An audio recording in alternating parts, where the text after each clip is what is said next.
I was free of the shake. I didn't have any trouble with it during my acting years.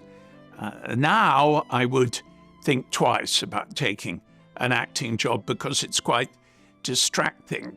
It started for me, I suppose, around my middle 60s. At the beginning, I was in denial, really, and I sort of, what's the matter with me today? All that. But gradually, I realized it was a condition.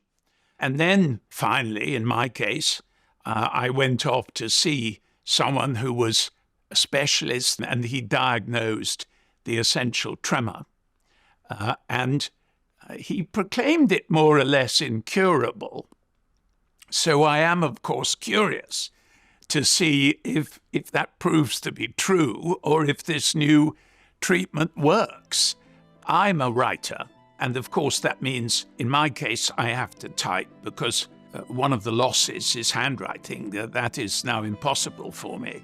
I'm reasonably social, but I think I'm less social now, and that's in the past.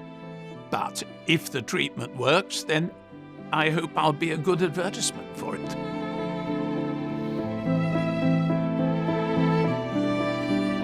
I went into hospital in the morning to be prepared.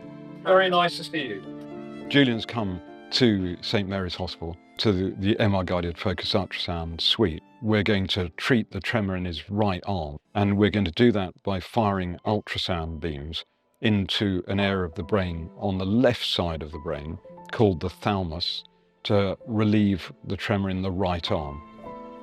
I sat around and they ran various tests on this and that. You feel as if you're going in for an operation, and the preparations are quite similar to going in for an operation, but you're not actually going to be cut open. They need you conscious during the whole thing. They need you to answer questions. It does mean that you have to feel a certain amount of pain, but it doesn't last for very long, because what they're doing is putting a sort of metal crown onto your skull, and then they fix the metal crown to the table. It has been a proven technology now over 3 decades and helps patients better control of their movements. So it is quite a technological advance. I can't think of any other procedure so delicately done in the brain so safely, because you have this absolute reassurance of checking what you're doing as you go along. And it's now without question that in its efficacy, it matches the gold standard of either surgical lesioning or deep brain stimulation. It was clear that my hand was shaking much less. I could perceive it at once. So that was actually quite interesting. We've treated the peripheral part of the tremor really well, and now we're going to try and treat the more proximal part that involves the shoulder, and that involves us having to go to a slightly different location. Very close, it's 3 millimeter difference, and then we're going to do another one of the stun treatments to make sure there are no side effects, and then we'll do a permanent lesion there as well. Let's have a look at your hand. Just hold that hand out. So. He's finished the procedure. There's been no adverse effects. We've been monitoring that throughout the procedure. And also the tremor has been greatly reduced. Very good.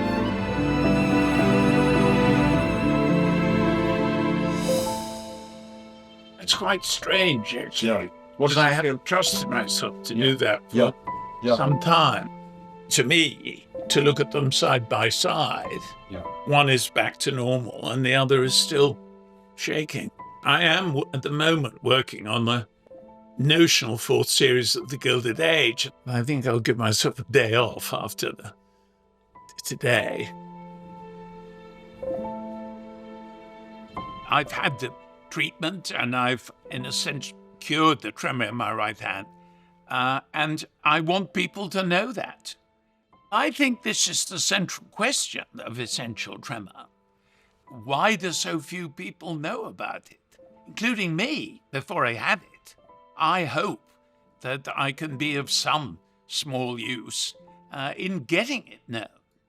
When I lost the tremor in my right hand.